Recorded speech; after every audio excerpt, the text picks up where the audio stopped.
So guys finally Realme 11X 5G में Realme Y 6.0 Android 15 का जो अपडेट है वो रिसीव हो चुका है। तो इसके रिगार्डिंग जो वीडियो है मैंने पहले ही बना दिया था। आज के इस वीडियो में दोस्तों हम बात करेंगे कि इस अपडेट के बाद यहाँ पर आपको Realme Y 6.0 में इस डिवाइस में क्या क्या न्यू फीचर्स चेंजेस जो हैं वो देखने के लिए मिलते हैं, साथ ही क्या क्या फीचर्स यहाँ पर मिसिंग है ये भी आपको इस वीडियो में मैं बताने वाला हूँ। सो गाइज वीडियो काफ़ी इंटरेस्टिंग होगा तो वीडियो को कंप्लीट देखिएगा। तो चलिए गाइस स्टार्ट करते हैं आज के इस इंटरेस्टिंग वीडियो को। चलिए गाइस वीडियो को स्टार्ट कर लेते हैं और सबसे पहले बात करते हैं इसके एनिमेशंस के बारे में। तो यहाँ पर ऐप ओपनिंग या क्लोजिंग एनिमेशन है या नहीं हम चेक करते हैं। ऐप को ओपन करके देखते हैं, आपको कोई भी एनिमेशन देखने के लिए नहीं मिलेगा, लेकिन जब आप ऐप को मिनिमाइज़ करते हैं तो आपको यहाँ पर एनिमेशन देखने के लिए मिलता है। अगर आप ऐप को क्लोज़ करेंगे यहाँ पर तो भी आपको एनिमेशन देखने के लिए नहीं मिलेगा। आप देख सकते हैं कोई भी एनिमेशन नहीं है। अगर आप इसको मिनिमाइज़ करते हैं तो आपको एनिमेशन देखने के लिए मिलता है, वो भी केवल जेस्चर मोड में। अगर आप बटन्स का यूज़ करते हैं तो आपको एनिमेशन जो है देखने के लिए नहीं मिलेगा। तो Realme ने यहाँ पर अलग अलग डिवाइसेस में अलग अलग फ़ीचर दिए हैं। हाई एंड डिवाइसेस में आपको एनिमेशन देखने के लिए मिलता है, जबकि यहाँ पर कुछ जो सस्ते डिवाइसेस है उसमें आपको एनिमेशन देखने के लिए नहीं मिलता है। यहाँ पर आप देख सकते हैं कई कई जगह आपको हल्का सा एनिमेशन फील होगा जब आप यहाँ पर ये ड्रैग करके रख रहे हैं। बाकी जो ओवरऑल ऐप ओपनिंग और क्लोजिंग एनिमेशन है वो यहाँ पर मिसिंग है। नेक्स्ट चेंजेस की दोस्तों बात करें तो वो आपको देखने के लिए मिलता है कंट्रोल सेंटर में। तो नया वाला कंट्रोल सेंटर आपको देखने के लिए यहाँ पर मिल जाता है। राइट स्वाइप से करेंगे तो कंट्रोल सेंटर, एंड अगर आप इसको लेफ्ट स्वाइप करेंगे तो यहाँ पर आपके जो भी नोटिफिकेशंस हैं वो देखने के लिए मिल जाएंगे। आप इसको स्वाइप करके भी यहाँ पर यूज़ कर सकते हैं, और यहाँ पर आप लेफ़्ट स्वाइप करेंगे तो नोटिफिकेशन, और यहाँ पर राइट स्वाइप करेंगे तो कंट्रोल सेंटर देखने के लिए मिल जाएगा। छोटे छोटे यहाँ पर टॉगल्स में चेंजेस किए गए हैं जो कि आप देख पा रहे होंगे। अगर आपको पुराना वाला ही यहाँ पर अच्छा लगता है कंट्रोल पैनल तो कस्टमाइज क्विक सेटिंग्स में जाएंगे। यहाँ से आप जो है यहाँ पर क्लासिक सेट करेंगे तो आपको Realme Y 5.0 वाला जो कंट्रोल सेंटर है वो देखने के लिए मिल जाएगा। तो आपको जो भी अच्छा लगता है वो आप यूज़ कर सकते हैं। एंड अगर आप स्प्लिट वाला यूज़ करते हैं तो इसमें शो टाइल नेम्स का भी ऑप्शन है, जिसको कि अगर आप रिमूव कर देते हैं तो आपके नोटिफिकेशन से जो भी टॉगल्स के नीचे नाम लिखे रहते हैं वो यहाँ पर रिमूव हो चुके हैं, आप देख सकते हैं। तो आपको जो भी यहाँ पर अच्छा लगता है इसको आप कस्टमाइज़ अपने हिसाब से कर सकते हैं। चलिए गाइस अब बात करें इसके नेक्स्ट न्यू फीचर की जो कि मोस्ट अवेटेड था। तो वॉलपेपर एंड स्टाइल में जाते हैं और आप देख सकते हैं फाइनली यहाँ पर फ्लक्स थीम्स का जो ऑप्शन है वो मिल चुका है। पहले लेआउट को देख लीजिए। Wallpaper, font, icon and display की कुछ सेटिंग्स है, यहाँ पर कलर्स हैं।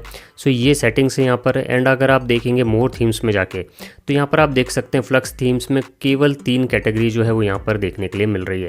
काफ़ी कम कैटेगरी यहाँ पर दी गई है। इसके जो अदर डिवाइसेस हैं जो कि थोड़े महंगे डिवाइसेस हैं उनमें आपको ज़्यादा जो कैटेगरी है वो देखने के लिए मिलती है।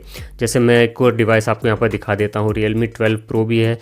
उसमें आप देखेंगे मोर थीम्स में तो आप देख सकते हैं आपको यहाँ पर ज़्यादा कैटेगरीज देखने के लिए मिलेगी। नीचे आप देख सकते हैं कंपोजिशन, जेन, प्लैनेट, ब्लॉसम और लाइट एंड शेडो, ये 4 कैटेगरी जो है आपको यहाँ पर देखने के लिए नहीं मिलती है। यहाँ पर अगर हम बात करें कि GT सीरीज़ में तो GT सीरीज़ में आपको इससे भी ज़्यादा कैटेगरीज देखने के लिए मिलती है जो कि यहाँ पर Realme 12 Pro में नहीं है। तो अब ये डिपेंड करता है Realme पर कि ये डिवाइसेस के हिसाब से चीज़ें दे रहा है, अलग अलग डिवाइसेस में अलग अलग फीचर्स दे रहा है। हो सकता है यहाँ पर ये महंगा डिवाइस है तो ज़्यादा कैटेगरी हो और इसमें यहाँ पर अभी फ़िलहाल में कम है। और ये भी एक पॉसिबिलिटी है कि यहाँ पर अपडेट के बाद इस डिवाइस में भी और कैटेगरीज बढ़ा दी जाए। तो ये हम आगे देख पाएंगे कि यहाँ पर क्या करता है Realme। लेकिन अगर आप इसमें कस्टमाइजेशन के ऑप्शन देखेंगे तो आप यहाँ पर देख सकते हैं कि लॉक स्क्रीन को कस्टमाइज़ करने के आपको काफ़ी ऑप्शंस देखने के लिए मिल जाते हैं। यहाँ पर जो वॉल है, यहाँ पर जो क्लॉक है उसको आप यहाँ पर कस्टमाइज़ कर सकते हैं। यहाँ पर वेदर की इन्फॉर्मेशन आप ऐड करना चाहते हैं, स्टेप्स की ऐड करना चाहते हैं, या फिर यहाँ पर क्लॉक का स्टाइल है इसको आप यहाँ पर चेंज करना चाहते हैं, फ़ॉन्ट को चेंज करना चाहते हैं, कलर को चेंज करना चाहते हैं, ये सभी कुछ आप यहाँ से कर सकते हैं लॉक स्क्रीन पर। इवन यहाँ पर अगर आप देखेंगे तो होम स्क्रीन पर भी आप यहाँ पर चेंजेस जो है वो कर सकते हैं। यहाँ से अगर आपको दूसरा वॉलपेपर सेट करना चाहते हैं तो वॉलपेपर कर सकते हैं। यहाँ पर अगर आप अपने फ़ोन में जाके इसको किसी भी इमेज को आप लेना चाहते हैं वो भी आप यहाँ पर कर सकते हैं। फॉर एग्जांपल मैंने इमेज ले ली तो इसको भी मैं यहाँ पर कस्टमाइज़ इसको कर सकता हूँ। यहाँ पर जो है कस्टमाइजेशन के ऑप्शन आपको काफ़ी कुछ देखने के लिए मिलते हैं। डेप्थ इफेक्ट भी आपको देखने के लिए मिलेगा। यहाँ पर ये जो इमेज है ये आप देख सकते हैं टेक्स्ट के पीछे चली गई है। अगर आप चाहते हैं इसको आगे लाना है, टेक्स्ट को पीछे रखना चाहते हैं तो डेप्थ इफेक्ट से आप इसको कर सकते हैं। तो कस्टमाइजेशन के जो ऑप्शन है वो आपको देखने के लिए मिल रहे हैं यहाँ पर इस अपडेट के बाद। और दोस्तों अगर आप यहाँ पर देखेंगे जो इस लॉक स्क्रीन कस्टमाइजेशन है उसमें आपको एक और ऑप्शन जो है वो देखने के लिए नहीं मिलता है, जो ये स्टाइल का ऑप्शन है जिसके थ्रू आप यहाँ पर इसमें ग्लास पैटर्न कर सकते हैं, ब्लर कर सकते हैं। ये सारे जो फीचर्स थे वो यहाँ पर अभी मिसिंग है। आप देख सकते हैं इसमें केवल wallpaper, colour and match lock screen wallpaper और डेप्थ इफेक्ट ही दिया गया है। तो यहाँ पर स्टाइल का जो ऑप्शन है वो यहाँ पर आपको मिसिंग देखने के लिए मिलेगा यहाँ पर अभी फ़िलहाल में। अगर हो सकता है बाद में यहाँ पर ये ऐड किया जाए अपडेट के थ्रू या फिर नहीं करेंगे ये हमें बाद में अपडेट के बाद पता चलेगा। अब दोस्तों यहाँ पर अगर वॉलपेपर सेक्शन में आप जाएंगे तो आप देख सकते हैं यहाँ पर आपको कुछ न्यू वॉलपेपर्स देखने के लिए मिलते हैं। क्लासिक, सबलाइम, ये सब तो आपको यहाँ पर फ्लक्स थीम्स में देखने के लिए मिले थे। जो ब्लॉसम एंड काम है वो यहाँ पर आपको सिर्फ वॉलपेपर देखने के लिए मिल रहा है। लाइट एंड शेडो भी आप देख सकते हैं। फ्लक्स थीम्स में इसके ऑप्शंस नहीं थे, तो यहाँ पर केवल वॉलपेपर जो है वो ऐड कर दिए गए हैं यहाँ पर न्यू। तो फ्लक्स थीम्स वाले कुछ वॉलपेपर आपको यहाँ पर नए देखने के लिए मिलते हैं, बाकी आपको ओल्ड ही देखने के लिए मिलेंगे। फ़ॉन्ट अगर आप देखेंगे तो आपको ऐसे चेंजेस देखने के लिए नहीं मिलेंगे। आइकन की अगर बात करें तो आइकन पैक आप यहाँ पर देख सकते हैं, 2 न्यू आइकन पैक आपको देखने के लिए मिलते हैं। बाकी के जो कस्टमाइजेशन के ऑप्शन हैं वो पहले की तरह ही है, Realme Y 5.0 की तरह ही है, जिसको कि आप कस्टमाइज़ कर सकते हैं। बाकी जो आइकन पैक है वो आपको कैसे लगे आप मुझे कमेंट करके ज़रूर से बताना। अब दोस्तों बात करें इसके नेक्स्ट चेंजेस की तो वो आपको देखने के लिए मिलता है यहाँ पर आइकन्स में। सो यहाँ पर जो सिस्टम के आइकन्स हैं उसको रिवैम्प किया गया है। आप देख सकते हैं म्यूज़िक का आइकन जो है और भी अदर जो सिस्टम आइकन्स हैं आप देख सकते हैं यहाँ पर उनको रिवैम्प किया गया है और इसके बाद इसको काफ़ी अच्छा यहाँ पर लुक दे दिया गया है। चाहे आप रिकॉर्डर का यहाँ पर देखें, थीम स्टोर का देख लें या फिर आप यहाँ पर कैलकुलेटर का देख लें, आपको सारे जो सिस्टम के आइकन्स हैं वो न्यू देखने के लिए मिलते हैं और काफ़ी अट्रैक्टिव देखने के लिए मिलते हैं। साथ ही अभी मैंने आपको ऑलरेडी बता दिया था कि जो आइकन पैक हैं 2 नए आइकन पैक भी आपको देखने के लिए मिलते हैं, जो कि बहुत ज़्यादा अच्छे तो मुझे नहीं लगे, आपको हो सकता है अच्छे लगे, तो आप इनको भी यहाँ पर यूज़ कर सकते हैं। अब दोस्तों बात करें इसके नेक्स्ट फीचर की जो कि है लाइव अलर्ट का।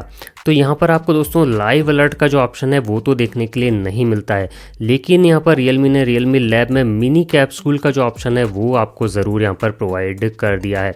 सो मिनी कैप्सूल भी लगभग आपको वही चीज़ है देखने के लिए मिलती है, लेकिन यहाँ पर आप देख सकते हैं कि किन किन चीज़ में ये यहाँ पर आपको शो करेगी। बैटरी स्टेटस आपका देखना है, चार्जिंग अनचार्जिंग, यहाँ पर जो बैटरी लो के नोटिफिकेशन है वो आपको देखने के लिए मिलेंगे। म्यूज़िक का, वेदर का, डेटा यूजेस आपको देखने के लिए मिलेगा। आप देख सकते हैं वेदर का यहाँ पर जो आइकन आ चुका है, यहाँ पर डायनामिक आइलैंड वो कैसा लग रहा है देखने में। स्टेप्स का आप देख सकते हैं यहाँ पर वो आपको देखने के लिए मिल जाएगा। तो कुछ इस तरीके की चीज़ें जो है वो आपको केवल देखने के लिए मिलेगी डायनामिक आइलैंड में, जो कि यहाँ पर मिनी कैप्सूल के रूप में यहाँ पर दी गई है। डायनामिक आइलैंड का जो लाइव अलर्ट वाला फीचर है वो यहाँ पर नहीं प्रोवाइड किया गया है। तो ऐसा Realme ने यहाँ पर क्यों किया है ये तो मैं नहीं बता सकता, लेकिन यहाँ पर जो भी है लाइव अलर्ट का ऑप्शन भी देना चाहिए था क्योंकि उसमें ज़्यादा ऐप्स सपोर्टेड हैं। सो ये फीचर फिर भी यहाँ पर मिनी कैप्सूल का आपको देखने के लिए मिल जाता है यहाँ पर Realme Y 6.0 के साथ। अब दोस्तों बात करें इसके नेक्स्ट चेंज की तो वो आपको देखने के लिए मिलता है यहाँ पर ऐप ड्रॉअर मोड में। सो आप यहाँ पर देख सकते हैं जो ऐप ड्रॉअर है उसका बैकग्राउंड जो है वो ट्रांसपेरेंट हो चुका है। पहले यहाँ पर वाइट बैकग्राउंड होता था, ये ट्रांसपेरेंट हो गया है। साथ ही यहाँ पर आपको न्यू फीचर भी देखने के लिए मिल जाता है। अगर आप इसकी जो सेटिंग्स है उसमें जाएंगे और यहाँ पर ड्रॉअर मोड में अगर आप जाएंगे, यहाँ पर लिखा है देखिए home screen with drawer mode, तो यहाँ पर जो इसका लेआउट है उसमें 4 कॉलम्स और 5 कॉलम्स का ऑप्शन आपको देखने के लिए मिल जाता है। पहले यहाँ पर ये ऑप्शन नहीं था, अब यहाँ पर जो है ऑप्शन को ऐड कर दिया गया है। सो यहाँ पर 5 कॉलम अगर आप कर देंगे तो एक यहाँ पर रो में यहाँ पर 5 आपको एप्लीकेशंस जो है वो देखने के लिए मिल जाएंगी। तो ये भी यहाँ पर आपको न्यू फीचर देखने के लिए मिल गया है। अब दोस्तों बात करें इसके नेक्स्ट चेंजेस की तो वो आपको देखने के लिए मिलता है इसके सॉफ्टवेयर अपडेट के लेआउट में। अबाउट डिवाइस वाला जो पूरा आपको सेक्शन है वो यहाँ पर चेंज देखने के लिए मिलता है। तो आप देख सकते हैं ऊपर जो कार्ड स्टाइल में यहाँ पर दिया गया है और नीचे यहाँ पर जो इन्फॉर्मेशन है पूरी वो यहाँ पर दी गई हैं। इसके अलावा आप यहाँ पर क्लिक करेंगे तो जो सॉफ्टवेयर अपडेट वाला पेज है वो यहाँ पर आपको चेंज देखने के लिए मिलेगा। अब दोस्तों बात करें इसके नेक्स्ट चेंज की तो वो आपको देखने के लिए मिलेगा इसमें सिस्टम एंड अपडेट्स का एक नया ऑप्शन जो है वो ऐड किया गया है। सो इसमें कुछ फीचर्स जो हैं वो पुराने ही हैं, सिर्फ उनको यहाँ पर शिफ्ट किया गया है, यानी कि कुछ चीज़ों को इधर उधर किया गया है। बाकी एक यहाँ पर आपको रिपेयर मोड का जो नया ऑप्शन है वो देखने के लिए मिल जाता है। सो ये एक नया फीचर यहाँ पर दिया गया है जिसमें आपकी जो पर्सनल इन्फॉर्मेशन है, यानी कि जैसे photo, video, contacts, SMS, message या फिर चैट्स, ये जो है हाइड हो जाएंगी अगर आप इस मोड में इंटर करते हैं तो। और अगर आप अपना फ़ोन कहीं रिपेयर के लिए देते हैं तो आप इसको यहाँ पर इनेबल कर देंगे तो ये सब चीज़ें आपकी हाइड हो जाएगी और जो भी आपका फ़ोन को रिपेयर करेगा वो इन चीज़ों को एक्सेस नहीं कर पाएगा और सिंपली आपके फ़ोन की जो बेसिक फंक्शंस हैं जो उसको ट्रबल शूटिंग के लिए ज़रूरी है वो केवल उन्हीं को एक्सेस कर पाएगा। तो ये फ़ीचर यहाँ पर इसमें ऐड किया है जो कि काफ़ी अच्छा फ़ीचर है प्राइवेसी के हिसाब से। अब दोस्तों बात करें यहाँ पर इसकी कैमरा एप्लीकेशंस की तो उसको हम ओपन करते हैं तो यहाँ पर कैमरा एप्लीकेशन के लेआउट में आपको कोई भी चेंजेस देखने के लिए नहीं मिलता है। सेम वैसे ही आपको यूआई देखने के लिए मिलती है जैसे पहले थी, ना ही यहाँ पर कुछ न्यू ऑप्शन जो है वो ऐड हुए हैं। यहाँ पर लाइव फ़ोटो का जो फीचर है वो भी देखने के लिए नहीं मिलता है। हालाँकि जो कुछ फ़िल्टर्स हैं वो यहाँ पर ज़रूर न्यू मिल गए हैं, बाकी ऐसा यहाँ पर कुछ भी ऐसा मेजर आपको चेंजेस जो है वो देखने के लिए नहीं मिलता है। सेटिंग्स में अगर आप देखेंगे तो सेटिंग्स में भी कोई चेंजेस नहीं है। वाटर मार्क में आपको थोड़ा सा चेंजेस देखने के लिए मिलेगा। यहाँ पर पहले स्ट्रीट मोड वाटर मार्क था वो हट गया है, अब यहाँ पर जनरल और कस्टम दो टाइप के वाटर मार्क दिए गए हैं। बाकी और ऐसा कुछ भी मेजर चेंज जो है वो यहाँ पर कैमरा यूआई में देखने के लिए नहीं मिला है। कैमरा सैम्पल्स को अगर हम देखें तो अभी नॉर्मल फ़ोटोज़ ही आ रहे हैं, मैंने इसका भी ज़्यादा टेस्टिंग नहीं किया है। सो अगर पॉसिबल होगा तो मैं इसके कैमरा का भी आपको टेस्टिंग करके पूरा रिव्यू वीडियो लेकर आ जाऊँगा। सो गाइस अब देखें यहाँ पर इसके एआई फ़ीचर्स के बारे में कि यहाँ पर एआई फ़ीचर्स जो है वो मिले हैं या नहीं। तो मैं फ़ोटोज़ में जाता हूँ और एक फ़ोटो को एडिट करके देखते हैं। तो यहाँ पर दोस्तों एआई का कोई भी फ़ीचर जो है वो आपको देखने के लिए नहीं मिलेगा। अभी तक यहाँ पर कोई भी फ़ीचर एआई का प्रोवाइड नहीं किया गया है। साथ ही इसमें एक और यहाँ पर ऑप्शन होता है जब इसको एडिट करते हैं, जैसे कि मैं आपको यहाँ पर एडिट करके दिखाता हूँ। मैंने अगर आपने मेरे दूसरे वीडियोज़ देखे होंगे तो उसमें मैंने बताया यहाँ पर एडिट करने के बाद अगर हम इसको सेव करते हैं सो यहाँ पर एक ऑप्शन हमें न्यू मिलता है फ़ोटो को रिवर्ट करने का। जैसे मान लीजिए मुझसे गलती से यहाँ पर ये सेव हो गया, सो इसको एडिट करेंगे तो यहाँ पर एक रिवर्ट का ऑप्शन आता था, वो यहाँ पर नहीं है, यानी कि वो फीचर भी जो है यहाँ पर इसमें नहीं दिया गया है, तो वो भी मिसिंग है। सो एआई फीचर्स जो है दोस्तों मुझे अभी तक तो यहाँ पर कुछ भी देखने के लिए से नहीं मिले हैं। इसके अलावा अगर आपको कोई एआई फीचर देखने के लिए मिला हो तो आप मुझे कमेंट करके बता सकते हो। सो गाइज़ यहाँ पर बोला गया है कि Realme UI 6.0 है वो काफ़ी लाइटर है, तो हम यहाँ पर इसका जो देख लेते हैं अबाउट डिवाइस में जाके स्टोरेज में हम इसको चेक करते हैं। सो स्टोरेज में आप देख सकते हैं कि यहाँ पर जो सिस्टम की फाइल्स है वो केवल 7.28 GB की है। अगर आप देख पा रहे हो, आपको मैं और पास से दिखा देता हूँ। सो सिस्टम की फाइल्स का जो साइज़ है वो काफ़ी कम हुआ है, लेकिन यहाँ पर अदर्स में अगर आप देखेंगे तो 11 GB जो है वो ऐड हो गया है। तो अब ये अदर्स में किस चीज़ का ऐड हुआ है ये तो पता नहीं, लेकिन अगर आप देखेंगे तो लगभग आपको 17-18 GB जो है यहाँ पर इसमें आपका यूज़ हो जाएगा।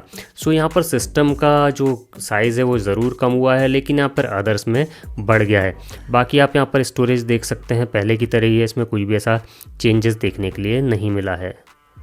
सो गाइस चलिए अब चलते हैं इसके बैटरी सेक्शन पे। तो बैटरी सेक्शन को आप देख सकते हैं कि यहाँ पर कुछ इस तरीके से इसका लेआउट है, पहले की तरह है, यहाँ पर कोई ऐसा मेजर चेंज नहीं है। बैटरी हेल्थ अगर आप देखेंगे तो ये न्यू फीचर आपको यहाँ पर बताया गया है चेंज लॉग में कि ये न्यू फीचर है, लेकिन अगर आप इसको ओपन करके देखेंगे तो ये जो ऑप्शन है ये पहले भी थे। Smart charging and charging limit का जो ऑप्शन है ये ऑलरेडी Realme UI 5.0 में आ चुके थे। सो पता नहीं क्यों Realme यहाँ पर इसको नया फीचर बता के लोगों को चिपका रहा है, ये तो पता नहीं, ये Realme ही जाने, लेकिन ये फीचर यहाँ पर पुराने ही हैं। बाकी अब ये तक जितना मैंने यूज़ किया आप ग्राफ देख सकते हैं, ग्राफ काफ़ी स्टेबल आ रहा है। ये फर्स्ट बीटा अपडेट है, लेकिन अभी तक यहाँ पर ऐसा मेजर बैटरी ड्रेन जो है वो देखने के लिए नहीं मिला है। हालांकि इसको अभी मैं और यूज़ करूँगा 2-3 दिन, तब जाके इसका जो पूरा रिव्यू है वो मैं आपके लिए लेकर आ सकता हूँ। सो अभी के हिसाब से यहाँ पर बैटरी भी इसमें ठीक ठाक ही है। सो गाइज़ ये था यहाँ पर इस डिवाइस का कंप्लीट रिव्यू कि इस अपडेट के बाद डिवाइस में क्या क्या न्यू फीचर्स जो है वो ऐड हुए हैं और क्या क्या फीचर्स मिसिंग हैं। सो गाइज़ आई होप ये वीडियो आपको अच्छा लगा होगा, एंड अगर आप इसके और भी न्यू फीचर्स के बारे में जानना चाहते हैं तो चैनल को सब्सक्राइब कर लीजिए अगर नहीं किया है तो। इसके और भी वीडियोज़ मैं लेकर आपके लिए आने वाला हूँ। सो आई होप गाइज़ ये वीडियो आपको अच्छा लगा होगा, तो लाइक एंड शेयर ज़रूर से कर दीजिएगा। चैनल पर अगर पहली बार आएँ तो चैनल को सब्सक्राइब भी ज़रूर से कर लीजिएगा। तो आज के इस वीडियो में दोस्तों बस इतना ही था, मिलते हैं फिर किसी नेक्स्ट वीडियो में, तब तक के लिए bye bye and take care.